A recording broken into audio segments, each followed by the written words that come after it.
courage, ayant été créés en Jésus-Christ pour de bonnes œuvres. Que quoi?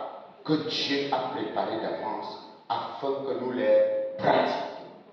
Dieu n'a pas attendu que moi-même je devais préparer l'amour, la joie, la paix, je devais préparer la bonté. Non.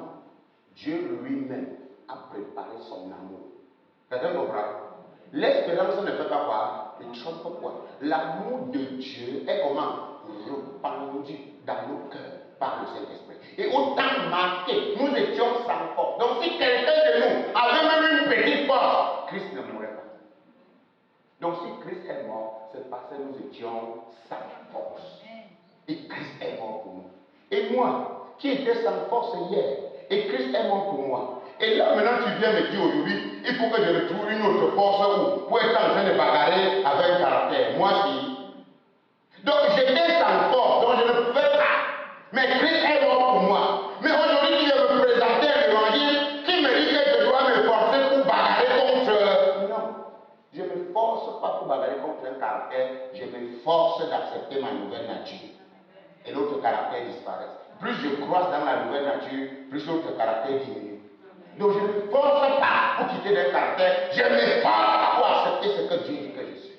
Voilà ce qu'on te demande. On ne te demande pas de te forcer pour abandonner un caractère. Non. Parce que de toi-même, tu ne peux pas abandonner. Mais comme par l'œuvre de Christ, il a déjà critiqué ce caractère, je me force. C'est-à-dire que même si ce caractère me fait n'importe quoi, mon combat c'est de me forcer pour approprier ma nature. Et plus ma nature grandit, plus ce caractère diminue. Plus ma nature grandit, plus ce caractère diminue. Et en voyant, je serai dans le repos. C'est comme ça qu'il faut comprendre la foi. Donc ne comprends pas la foi parce qu'on vous la met dans une attitude de combat. Oh Seigneur, toi le caractère de ceci qui me dérange, je brise ton pouvoir. Oh, tu as échoué. Tu as déjà échoué.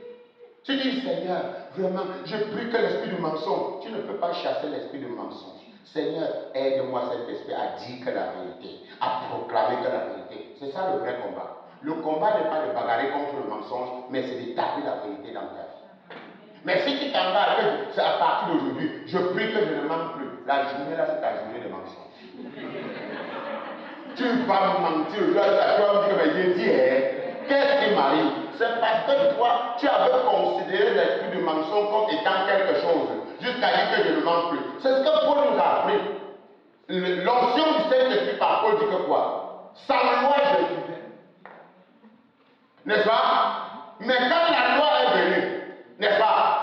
Et quand la loi est venue, ça a constitué quelque chose en moi. Donc ça a mené la mort. Parce que la loi est venue, tu ne convoiteras point. Et tout ça, ça a provoqué toutes sortes de choses. Maintenant, pour se dire, toutes sortes de convoitises et je mourrai. Sans loi, je vivais. Ça veut dire que quoi? Moi, sans la loi, est manifestée la justice de Dieu, à laquelle rend témoin la loi et les prophètes. Il n'y a point de distinction. Donc, maintenant, dans Romains 3, j'ai bien compris. Et quand je comprends que Romains 3 me dit que sans la loi est manifestée la justice de Dieu, dont rend témoin la loi et les prophètes. Alors j'ai donc compris. Je ne m'arrêterai plus sur la loi. Parce que si je me constitue en transgresseur, le vieil homme se lève.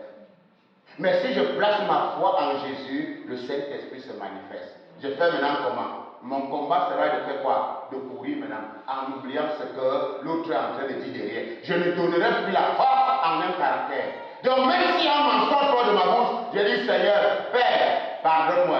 Moi, l'autre là, oh toi, c'est comme ça que tu avances. Parce que si tu veux t'appuyer, tu vois, il y a des gens qui partent dans la chambre, ils viennent, ils sont à genoux. Seigneur, je te demande pardon, j'ai encore menti, j'ai encore escroqué, j'ai encore... Attends, je dis, qui t'a dit de venir devant Dieu pour raconter ce que tu as fait, au lieu de venir devant lui par ce que Christ a fait? Donc c'est Dieu qui t'appelle de venir t'asseoir à la maison pour raconter. Non, Dieu ne t'attend pas que tu viennes t'asseoir devant lui pour lui étaler toutes tes bêtises que tu as commises. Mais Dieu attend que tu aies la foi en ce que Jésus-Christ a fait. C'est ce que Dieu attend. Mais tu ne peux pas t'asseoir devant Dieu. Seigneur, je te remercie pour ton amour. Merci pour le sang de Christ versé. Merci pour son sacrifice. Pourquoi tu ne peux pas aussi aller dire ça? Merci Seigneur parce que j'étais sans force. Christ est mort pour moi. Merci de ce que tu as répandu ton amour. Oh Père, j'étais ton ennemi, mais Christ est mort et tu m'as réconcilié par la mort de ton Fils. Merci parce que l'Esprit agit puissamment en moi, au-delà de ce que je peux penser ou demander. Tu ne peux pas aussi dire ça. Mais non, tu vas t'asseoir dans la chambre. Seigneur, je ne veux pas, je n'en peux pas. C'est justement parce que tu n'en pouvais pas.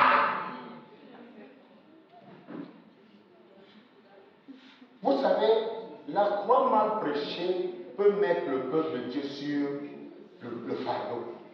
Tu peux être à l'église, tu abandonnes l'église parce que tu ne connais pas l'amour de Dieu. Toi-même, tu es hypocrite. 1 Pierre 5, à partir de 6, qu'est-ce qu'il dit? Il dit, déchargez-vous sur moi. N'est-ce pas? De quoi? De tous vos soucis. Car lui-même, il prend soin. Est-ce que Jésus est en train de te dire? Parce que si toi, tu te constitues que non, je sais ce que je fais, tu es déjà fini. Donc si tu crois que l'acte que tu es tombé là, si tu crois que le caractère qui se manifeste en toi, tu prends ça comme un gain en disant je sais ce que je fais, ça veut dire que tu es du diable. Mais si ce caractère se manifeste et que tu t'efforces toujours de dire Seigneur c'est toi que j'aime, Seigneur c'est toi qui es mon Seigneur, alors à force de rappeler ce que le Seigneur pour toi, il va dominer ce qui est en train de te poursuivre. Mais tu vas aller t'asseoir dans la chambre, commencer à dire à Dieu, Seigneur, tu sais que vraiment j'ai encore fait. Seigneur, tu sais que j'ai encore menti aujourd'hui. Ouais, Seigneur, j'ai sauvé l'argent de quelqu'un aujourd'hui. Non, ce n'est pas ce que Dieu attend. Dieu ne t'attend pas à être hypocrite. Parce que le toi n'escroque plus. Quoi? Grâce soit rendue à Dieu par Jésus-Christ. Je suis par l'entendement esclave de Dieu, mais par la chair esclave de la loi du péché. Maintenant, jusqu'à ce que je sors de cette chair-ci, il faut savoir que la chair est là. Mais maintenant, qu'est-ce qui va se passer? Grâce soit rendue à Dieu par Jésus-Christ notre Seigneur. Je suis maintenant par l'entendement esclave de la loi de Dieu. C'est-à-dire que c'est la loi de Dieu qui résonne maintenant en moi. C'est la loi de l'Esprit de Dieu qui parle. Donc maintenant, je ne peux plus. Mais je suis par la chair esclave de la loi du péché. Mais il y a une autre révélation. Il n'y a plus aucune condamnation. Donc, même si madame la chair se lève dans ses caractères, elle ne pourra plus jamais me condamner.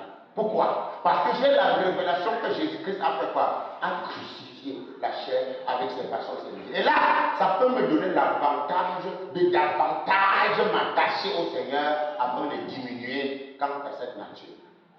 Mais si tu ne comprends pas, c'est qu'on dit la compréhension. Si tu écoutes la parole du royaume, tu ne comprends pas. Tu deviendras esclave de tes convictions. Tu deviendras esclave de ta conscience. Tu deviendras esclave de ta conception.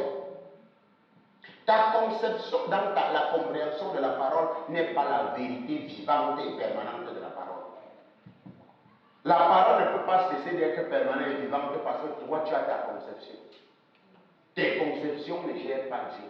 Dieu ne gère pas tes conceptions. Dieu gère sa parole. Et maintenant, quand Dieu dit, il ne te dira jamais que efforce-toi de ne pas pécher. Ce n'est pas ce que Dieu va te dire. Efforce-toi de lui être agréable. Il sait pourquoi. Il faut plutôt que tu t'attaches à lui. Parce que par lui, il peut vaincre l'autre caractère. Mais si tu t'accoutumes à ce caractère-là, ça va te dominer. Mais si tu t'efforces plutôt à regarder à Dieu, quoi que ces choses, parce qu'il a prévu ça, il a prévu, il dit vous aurez ça. Donc si Jésus ne m'avait pas dit que j'aurais, parce qu'il dit que, voyez quel amour, dans 1 Jean 3, le Père a manifesté pour que vous soyez devenus enfants de Dieu. Mais la réponse qui est là, ça me plaît, parce qu'il dit et nous le sommes. Comment? Nous le... Mais ce que vous seriez n'est pas encore. Donc, ce n'est pas parce que nous sommes déjà enfants de Dieu que ce que nous serions est déjà. Mais quand ce que vous seriez se manifestera, alors vous vous manifesterez avec lui dans ce que vous êtes en vie réellement. Mais pour le moment, nous sommes en guerre. Nous sommes en guerre, mais possédant la victoire de Jésus pour cette guerre. Je suis encore en guerre, mais j'ai la victoire de Jésus pour la guerre. Puisque la guerre, il pouvait me dominer. Madame la chair pouvait me dominer. Mais maintenant, pourquoi j'ai la victoire de Jésus? Parce que tant que je dis, Madame la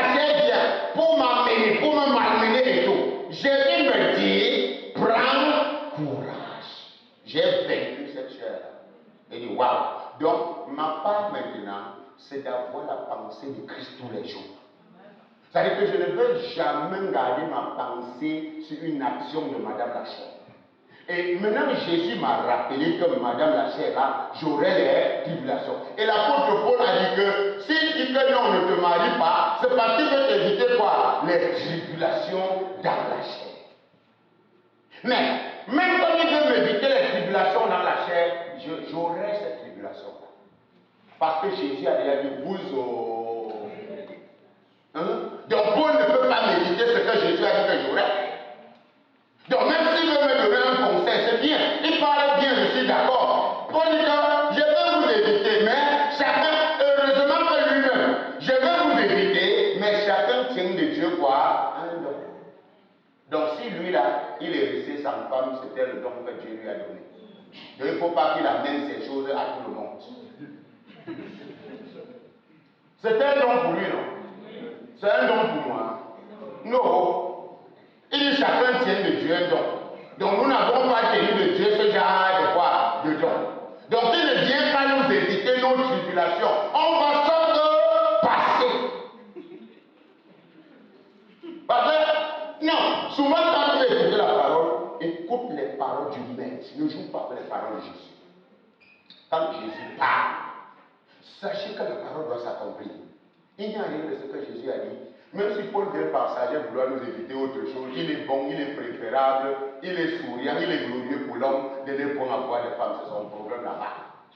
Ce n'est pas pour nous. Ça, c'est ce que lui, il trouve que c'est bon pour lui. Mais pour nous là, nous on sait que le Père a dit, il est bon, il n'est pas bon pour l'homme de rester seul. Donc, ce que le Père a dit que c'est bon, c'est bon. Oui, le Père a dit qu'il n'est pas bien pour l'homme de rester seul. Mais il a dit que c'est bon. Donc même si Paul vient, lui, il trouve que parce qu'il a reçu un don de rester seul, il est préférable, il est judicieux, il est glorieux pour l'homme de rester seul. Et il dit lui-même, je n'en fais pas à ça un autre.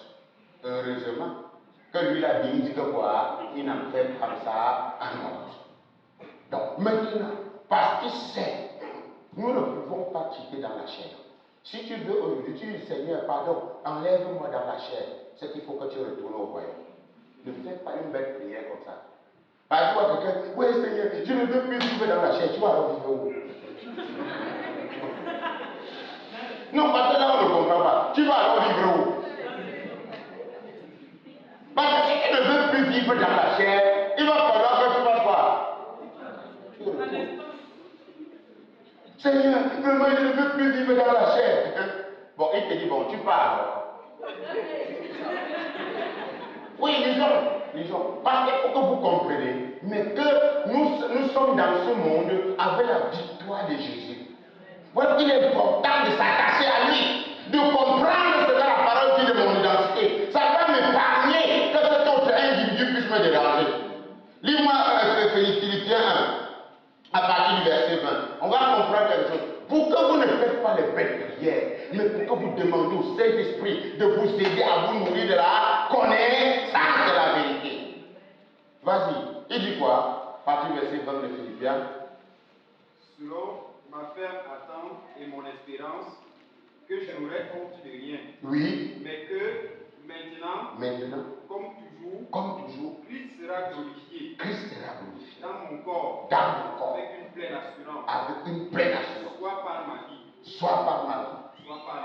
Soit par ma mort. Car Christ est ma vie. Et la mort m'est un gain. Mais s'il est utile pour mon œuvre, que je vive dans la chair, je ne saurais dire ce que je dois préférer. Je suis pressé de deux côtés. J'ai le désir de m'en aller. D'être avec Christ. Ce qui de beaucoup est le meilleur. Mais à cause de vous, il est plus nécessaire que je demeure dans la chair. Amen. Ça va. Il est plus comment? Nécessaire que je demeure dans la chair. Maintenant, toi tu dis Seigneur, je ne veux plus vivre dans la chair parce que Satan me malmène beaucoup. Il dit viens alors. Non, Seigneur, j'ai encore à faire. Je ne veux pas encore mourir. Tu joues donc à quoi? Maintenant, tu es donc dans Donc, ça que la chair va se lever. Mais quand elle va se lever, rappelle à la chair la victoire du Seigneur. Quel qu'en soit le caractère. Parce que souvent, quand vous comprenez les choses mal, vous priez très mal et vous voulez échapper certaines choses. Non. À cause de l'œuvre que nous avons à faire, à cause de l'œuvre que nous avons accomplie, nous avons une maison qu'on habite dedans appelée la chair. Et ne croyez pas que Madame la chair va se laisser. Elle ne va pas aussi mourir sans détruire la couverture avec ses pieds. Il faut qu'elle aussi, faut qu'elle fasse aussi les gestes. Mais tous ces gestes qu'elle peut faire, nous ne sommes plus redevables. C'est ce qu'on a entendu. Donc, Madame, je ne te dois rien. Pourquoi? Parce que Jésus-Christ a déjà racheté cette maison. Jésus-Christ a vécu en tant qu'homme dans la chair. Et voilà pourquoi Hébreux 4, verset 14, nous n'avons pas un souverain sacrificateur. Nous avons un souverain sacrificateur établi sur la maison du Père Jésus-Christ, notre Seigneur. Il a été tenté en toutes choses sans péché. Il a été comment? Tenté en toutes choses sans péché. Approchons-nous donc avec comment? Assurance. Donc, si mon Seigneur n'a pas péché, alors sa vie de l'obéissance m'est imputée. Donc, même si Madame la chair se lève, je compte sur l'obéissance de Jésus. C'est pourquoi il est important de lui laisser la seigneurie. Ah, toi tu ne veux pas lui laisser la seigneurie. Regardez, l'apôtre Paul dit quelque chose ici. Aller être avec le Seigneur, c'est ce que de beaucoup est le meilleur. Hein? Donc rentrer au royaume, c'est pas. Mais à cause de l'œuvre. Donc il vous montre là-bas que quoi? Je vous explique l'autre jour que les gens se parlent. Non, moi vraiment, ma finalité c'est au ciel. Et je me préserve pour ne pas rater le ciel. Pour ne pas rater quel ciel? Dieu ne peut pas avec toi au ciel. C'est ici qu'il faut qu'on fasse le travail. Tu veux fuir le travail, quand les filles vont fuir le travail ici. Hein? Non, Seigneur, tu sais que je suis déjà vraiment. J'aime rien 100 ans, je ne vais pas me reposer. Reposer quoi? Le Seigneur, l'esprit ne vieillit jamais. Même si tu as 150 ans, l'esprit de conseil est en toi. C'est pourquoi il y a l'esprit de conseil. Tu t'assois là, rien que le conseil que tu donnes aux gens, ça les aide à pouvoir manifester la vie de Christ. Tu dis, mais papa, je n'ai pas à me reposer. Reposer que tu as fini quoi? Tu veux prendre les raccourcis pour laisser ton travail ici, pour commencer. Non, laissez les raccourcis. Le Saint-Esprit est clair. Ne cherchez pas les petits raccourcis. Parce que tu vois, regarde les gens de la Bible. Regardez à quel âge on peut appeler Moïse. Regardez, c'est à quel âge? À 80 ans qu'on peut appeler Moïse. C'est à 85 ans que Josué dit que vraiment, c'est quand il a les 85 ans qu'il sent qu'il a la force d'un jeune homme de 18 ans. 85 ans. L'autre l'a appelé. Abraham l'a appelé à 87 ans. À 80 ans. À 75 ans. On lui donne une promesse qui part s'accomplir à 100 ans. Donc là, l'œuvre d'Abraham commence à quel âge? 100 ans. Il a vécu 175 ans. Et il ne vivait pas avec l'Esprit de Dieu sur eux. Mais toi aujourd'hui, si Adam a vécu 950 ans, toi aujourd'hui avec la vie du Père en toi, dès que tu as 100 ans, j'ai trop vieilli. 100 ans c'est quoi? Tu vois aujourd'hui les gens qui ont 100 ans disent que vraiment il a vécu. Vécu où? Allez regarder les gens qui ont vécu. Les gens ont vécu les 962 ans. L'autre, on appelle Noé à 600 ans. Oh, c'est quand il a 600 ans que l'appel de Dieu est dans sa vie. Aujourd'hui, tu as un petit 100 ans. Tu as quelqu'un, vraiment, avec mes 100 ans-ci. Vraiment. C'est-à-dire, quand tu regardes, un jour est comme 1000 ans. Donc tes 100 ans-là ne fait même pas 2 secondes devant Dieu. Donc maintenant, c'est quoi? C'est quoi nous parle de quoi? Un problème de renouvellement. Parce que c'est le renouvellement qui revitalise, qui revigore les cellules de la terre pour te permettre d'être toujours vivace dans ce que le Seigneur. Mais il y a toujours Madame la chair. Madame la chair. Elle est toujours en train de faire comme, oh, je suis la vieille, pardon. Moi, c'est elle qui te dit ça. Puisque l'esprit ne te dira jamais les choses.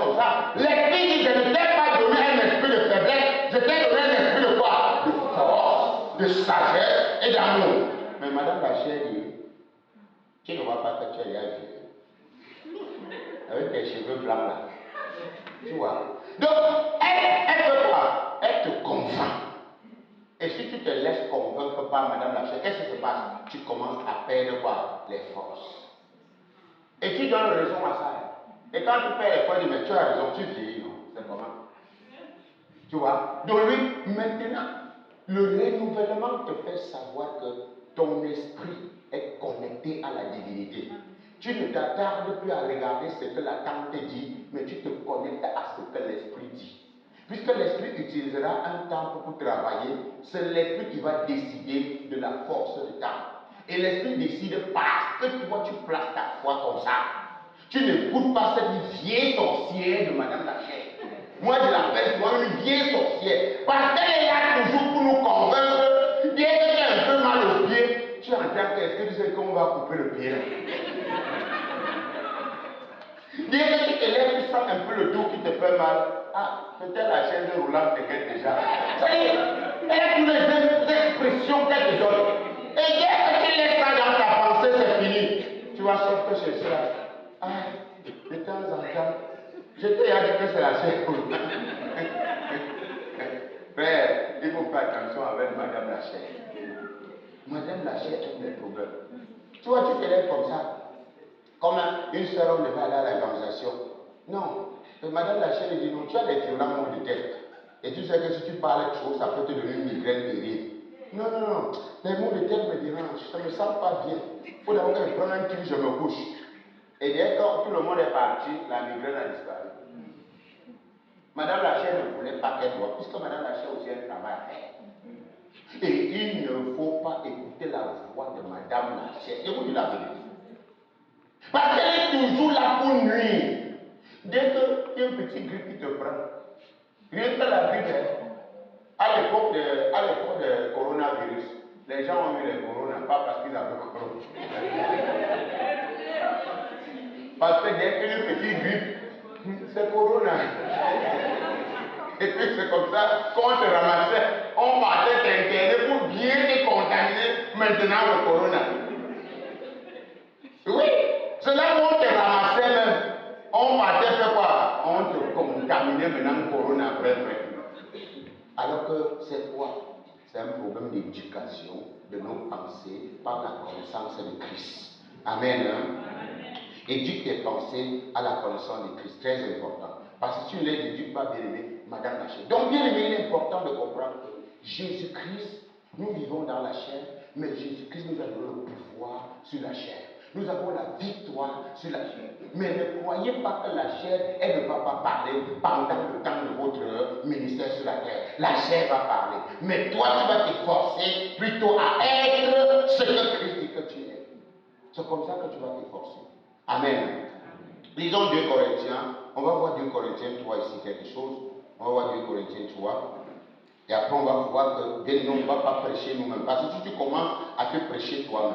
Alors, dans 2 Corinthiens, nous prenons d'abord 2 Corinthiens 2, 17, on va lire là-bas. Car nous ne falsifions point la parole de Dieu comme font plusieurs, mais c'est avec sincérité. C'est de la part de Dieu que nous parlons en Christ. Devant quoi? Devant Dieu. Donc tu ne peux pas parler hors du Christ et Dieu t'écoute. Quelqu'un comprend ça? Tu ne peux pas parler hors du Christ. Et être en Christ, c'est placer ta foi en sa mort, en son enseignement, sa résurrection. Alors Dieu te scelle comme étant en Christ. Comme Dieu t'a donc scellé comme étant en Christ, il est donc capital de comprendre que tu es déjà là-bas. Donc tu peux parler au nom de Jésus-Christ. Car c'est que quand il demande, je fais comment pour être là-bas? Non, tu es là-bas parce que Dieu t'a mis là-bas et tu as accepté que tu es là-bas. Ne regarde pas tes faiblesses, ne regarde pas ton niveau spirituel, tu es déjà là-bas. C'est-à-dire que quand on t'a dit Jésus-Christ est mort pour le péché, il est ressuscité, tu as cru que Jésus est mort, tu as confessé que Jésus est Seigneur et tu as cru que Dieu l'a ressuscité est mort. Le Saint-Esprit t'a déjà scellé, donc tu es là-bas. C'est comme ça. Donc ne crois pas que tu as fait quelque chose pour être là-bas. Tu as confessé, tu as cru, tu es là-bas. C'est la chose que tu dois savoir. Tu dois garder dans l'esprit que tu es là-bas. Ne crois pas que tu es sorti de là. On est d'accord? Ne crois pas que comment tu sors de là et tu reviens. Non. C'est une fois tu es là-bas. Donc nous parlons en Christ devant Dieu. Nous voyons donc dans 2 Corinthiens 3, à partir du verset 4, cette assurance-là, nous l'avons par Christ auprès de Dieu. 2 Corinthiens 3, 4, cette assurance, nous l'avons. Et j'aime ça. On n'a pas dit, bien aimé, que tu ne l'as pas. C'est une assurance, nous l'avons par Christ auprès de Dieu. Donc tu ne peux pas me dire que je n'ai pas. Parce que si tu me dis que je n'ai pas, ça veut dire que tu ne crois pas en Christ. Si je crois en Christ, j'ai. Parce que c'est Christ qui est mon assurance. Ce n'est pas moi mon assurance. C'est Christ mon assurance. Donc si tu crois en Christ, ça veut dire que tu as déjà ton assurance. Et il n'y a pas l'unité de mesure pour connaître si j'ai l'assurance. Non, je crois, c'est tout. Et il nous montre bien quelque chose encore. Ce n'est pas à dire que nous soyons par nous-mêmes capables de concevoir quelque chose comme venant de nous-mêmes. Ce n'est pas à dire que nous soyons capables. Voyez, ça veut dire qu'annule toute capacité auquel toi tu peux vouloir mettre dans l'affaire ici. Annule tous tes efforts de manière, de façon à que tu parles de bagarrer pour te libérer d'un caractère de toi-même. Annule ça. C'est ce qu'on veut. Ce n'est pas à dire que tu sois par toi-même capable de te débarrasser d'un caractère. Tu ne peux pas. Donc quand il y a un caractère qui vient, laisse le caractère à la personne qui doit gérer le caractère. Laisse le caractère à la croix. C'est quoi lui porter la croix? C'est-à-dire que tu dois être conscient de la présence de la croix devant tes yeux en chaque caractère, chaque pensée, chaque situation. Tu vois la croix devant toi. Et quand la croix est devant toi, tu as foi que la croix finit avec ce caractère. C'est comme ça que tu vois par la foi. Parce que la foi voit. La foi fait comment? Voit. Et la foi voit quoi? La croix. Parce que si je me dis, si je ne vois pas la croix face aux situations qui se présentent, si je ne vois pas la croix face aux pensées, si je ne vois pas la croix face aux attitudes, je veux vouloir moi-même gérer. Mais s'il y a n'importe quelle attitude, caractère ou pensée qui vient, la vision de la croix doit être devant moi. Je veux bénir le Père parce que cela a déjà été géré. Je veux bénir le Seigneur parce que cela a été détruit. Donc, quoi que tu veux me présenter, je te dis que non, ça ce n'est que les illusions. Car toi, tu as déjà été crucifié. Là, tu veux seulement prendre l'image de quelque chose pour venir. Parce que je comprends la parole de Dieu avec une folie. Oui, moi j'ai une folie. C'est-à-dire que même quand un caractère agit pour croire qu'il va venir me dominer, je lui dis que ce n'est qu'une illusion, parce que lui n'existe plus. Même si toi tu veux me convaincre que j'ai fait, moi je vais te convaincre que je n'ai rien fait. Ce n'est pas moi là-bas. Donc tu me convaincs que je suis tombé, je te convainc que ce n'est pas moi qui est tombé. Parce que le moi ne peut pas tomber. Tu vas me regarder comme un fou, c'est ton problème. Donc je viens de voir que tu as fait quelque chose, c'est toi qui viens de voir. C'est ce que toi tu dis avoir vu. Moi je ne l'ai pas vu. Et quand je te dis que je n'ai pas vu une chose comme ça, pourquoi? Parce que quand la situation est arrivée, ce que j'ai vu, c'est la situation en train d'être détruite à la croix. C'est ce que moi j'ai vu. Mais comme moi j'ai vu comment la situation est en train d'être détruite, tu as vu comment tu donnes la force à la situation, alors nos deux manières de voir sont opposées. C'est comme ça que la grâce voudrait que tu comprennes. Donc, mais maintenant, si tu ne vois pas dans la vision, parce que nous avons vu, dans Isaïe 53, il y a cette illustration que je suis en train d'expliquer. Dans Isaïe 53. Dans Isaïe 53, qui a reconnu le bras de l'Éternel? Qui a reconnu, n'est-ce pas? Il s'est levé comme une fève plante. Voilà, il s'est levé comme une fève plante. Il était semblable à ceux que les gens détournent les regards. Et il n'avait rien pour plaire. Il n'avait quoi? Rien pour plaire. Cependant, il y a quelque chose qu'on dit là-bas.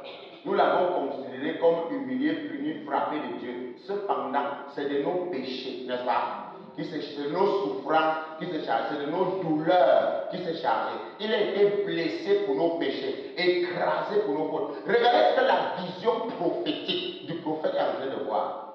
Nous, on est en train de voir qu'on est en train de tuer Jésus. Nous, on est en train de voir qu'on fait du mal à Jésus. Mais en réalité, dans la vision prophétique d'Isaïe, il est en train de voir comment c'est nos péchés, c'est nos douleurs, c'est nos souffrances qu'il est en train de voir. Donc, vous voyez que si quelqu'un, et Philippe, l'unique Éthiopien, a eu ce problème-là, dans Acte 8, quand il disait qu'il a été amené comme un agneau à la boucherie, qui n'avait point de bouche, Quelle est la vision que Philippe a vue là-dedans quand il est venu chez le Nil éthiopien?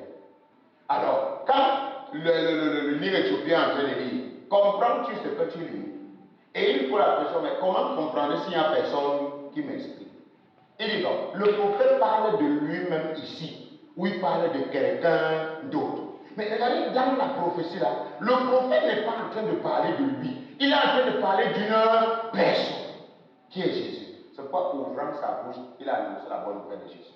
C'est pourquoi je vous illustre avec cela, pour vous montrer que tu peux voir qu'il y a une action qui est posée là. Tu dis que moi j'ai posé une action, mais je te rappelle que cette action-là n'a pas été posée par moi. Moi je vois cette action être en train de crucifier où? À la croix. Mais toi tu veux que je redonne la force à cette action-là. Et je ne donnerai pas la force à cette action. Parce que cette action n'a pas été occasionnée par moi. Ça a été occasionné par Madame la Chair. Et comme Madame la Chair a occasionné cette action, ma vision prophétique de l'action se trouve dans Galates 5:24. Jésus-Christ a crucifié la chair. Donc toute action de la chair qui va vouloir se lever, j'aurai la vision de la croix devant mes yeux pour sa crucifixion. Amen. Ouais, il faut grandir pour comprendre ça. Hein? Il faut grandir pour comprendre ça. Que comment il y a une action de la chair, mais toi tu es en train de voir cette action être détruite à la croix. Et toi tu donnes gloire à Dieu. Mais c'est parce que tu as eu un renouvellement que tu as compris que la chair a des désirs contraires à ceux de l'esprit. Et les deux sont opposés. Parce que je ne peux pas accepter que je suis de Christ. Je ne peux pas accepter que l'Esprit de Dieu habite en moi. Et j'accepte reconsidérer les actions de la maison que j'habite dedans. Non, je ne reconsidère que ça. Je veux voir par la foi le transfert de chaque action constamment. C'est pourquoi Jésus a donc dit, si quelqu'un veut faire quoi? Il fait quoi? Il porte quoi? Pourquoi? Ça veut dire que tu ne portes pas cette croix que tu as fait quoi? Regardez, comme les gens portent souvent les grosses croix. Non, ce n'est pas cette croix que tu dois porter. Ce n'est pas quoi? Cette croix que tu dois porter. Non. Tu portes la croix de manière spirituelle. C'est pourquoi on est en train d'expliquer ça pour lever un peu votre esprit à comprendre. Parce que si, on sait vrai qu'il y a les bébés vraiment, mais on va quand même expliquer pour ceux qui peuvent comprendre, ils vont comprendre. Jésus a Isaïe avait vu déjà comment Jésus avait porté une croix, non? Les maladies, non? Les souffrances, les douleurs, les péchés, les iniquités, non? Est-ce que Jésus a été déjà manifeste? Mais il avait déjà porté. Ça veut dire que les péchés ne devaient plus avoir la conséquence sur nous quand Jésus se manifestera. Parce que quelqu'un avait déjà porté. Maintenant, Jésus vient nous dire, bon, si quelqu'un veut me suivre, spirituellement, il doit porter la croix. Ça veut dire qu'à chaque fois, puisque tu es dans une maison, qu'il peut encore y avoir des actions. Tu es dans une maison humaine, tu as encore des volontés, des désirs, des passions, des convoitises et tout ça. Mais Jésus dit, pour vaincre ça, il faut la croix. Maintenant, quand tu vas te reconstituer en ma personne, par l'esprit de mon Père en toi, tu auras une vision de voir chaque chose détruite à la croix. C'est la vision là que tu vas avoir. Et plus tu as la vision de voir les choses être détruites à la croix, qu'est-ce qui va se passer? Plus tu vas grandir dans la nature divine, tu vas entrer dans le repos total de Dieu. C'est comme ça. Donc on ne veut plus que tu reconsidères une action charnelle comme étant une puissance en toi, comme te retenant comme esclave, comme te retenant comme dans la servitude. On veut maintenant, quoi que cette action a, prophétiquement parlant dans ton esprit, tu vas voir ça où?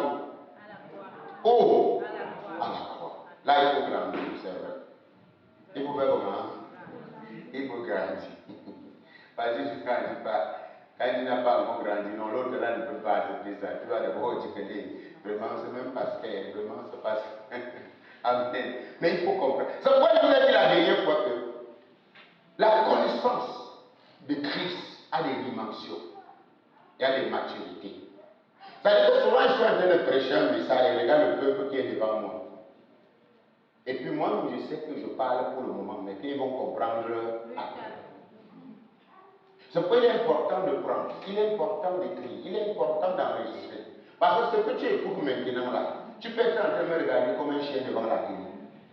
Mais ce qui est sûr qu'en réécoutant, et vous faites souvent ces erreurs-là, vous enregistrez les messages pour remplir votre mémoire. Et après, dès que vous arrivez chez vous, vous ne prenez plus le temps. Prenez souvent le temps. Et vous allez voir que votre vie chrétienne va prendre l'ascendant. Oui. Vous allez vous en rendre compte qu'autrefois j'étais très médiocre dans ma compréhension. Donc je passais mon temps à me constituer toujours dans l'homme transgresseur, dans l'homme qui transgressait. Mais donc je ne comprenais pas donc en réalité que si celui-là a été déjà crucifié, il l'a déjà été. Et que ma conception intellectuelle, spirituelle ne peut m'amener à plutôt accepter la nouvelle que je suis, quelle qu'en soit l'action de madame. Madame doit toujours agir. Mais tu dois voir madame où? À la croix constamment. Et tu dois donner gloire à Dieu où? Parce que tu grandis. Ne sois pas hypocrite pour te reconstituer à chaque fois comme transgresseur et redevenir après enfant de Dieu. Non, enfant de Dieu ne transgresse pas. Enfant de Dieu grandit. Et quand il grandit, il est persécuté, il tombe, il se blesse, il machin, mais il est en train de grandir. Ça, c'est l'enfant de Dieu. Mais maintenant, quand cette compréhension-là n'entre pas réellement dans la tête du chrétien, voilà. Et pourquoi j'ai expliqué ce verset, c'est en illustrant avec les deux de ce que Isaïe fait, pour nous montrer que ce n'est pas à dire que nous soyons par nous-mêmes capables de concevoir. Tu peux concevoir pas. Mais si notre capacité vient de Dieu, ne crois-tu pas qu'à chaque fois tu dois plutôt regarder à Dieu que de compter sur toi? À chaque fois, affirme la seigneurie de Dieu que de compter sur ta personne. Amen. Hein? Amen. Hein? Voilà, affirme la seigneurie de Dieu que de compter sur ta personne. Je crois que le message là n'est pas encore fini. Ce n'est que 5e point. Amen. Hein? Oui, ce n'est que 5e. Comme moi j'ai été 4e, oui, c'est vrai. Ce n'est que 5e. Nous allons continuer. C'est très merveilleux, n'est-ce pas? Hein? Ça repose sur quelqu'un. Ça nourrit l'esprit qui. Waouh, ça c'est merveilleux. Voilà, donc vous avez quand même compris quelque chose. Acclamez d'abord pour vous, madame. Voilà, c'est important. Vous savez, le Saint-Esprit doit nous aider à comprendre parce que c'est important. Il faut qu'il nous introduise dans ça. Pour que nous ne devenions pas les gens à la merci de la maison, n'est-ce pas? Mais que nous soyons des gens dignes de glorifier le propriétaire de la maison. Indépendamment des actions de la volonté de la maison, il faut qu'on donne gloire à celui désormais qui a la maison. Et qu'on ne donne pas force, qu'on ne donne pas intérêt, qu'on ne donne pas vraiment, je ne sais pas comment utiliser encore d'autres expressions, de considérer encore la maison comme étant quelque chose, mais que nous nous efforçons à donner gloire au propriétaire, que nous nous efforçons à reconnaître que nous sommes ce qu'il a dit, indépendamment de l'oppression que l'autre est en train de vouloir faire, indépendamment des tribulations que l'autre est en train de faire, indépendamment des épreuves que l'autre est en train de nous faire. Nous avons vu Joseph. Madame la chair s'est levée par la femme de Potiphar pour vouloir déstabiliser la communion. Parce que Madame la chair veut faire quoi? Qu'est-ce qu'elle veut faire? Elle veut déstabiliser notre foi en ce que Christ a fait. Et c'est ce que la femme de Pharaon voulait faire. Parce que souvent, les épreuves que tu reçois, ce n'est pas les épreuves parce que tu as péché. Non. Les épreuves que tu reçois souvent, ce n'est pas parce que tu ne marches pas dans la vérité de Dieu. Non. Ces épreuves viennent dans le but de désaxer. Il vient dans le but de t'enlever dans la communion avec ton Dieu. Devient interrompre, devient salir cette communion.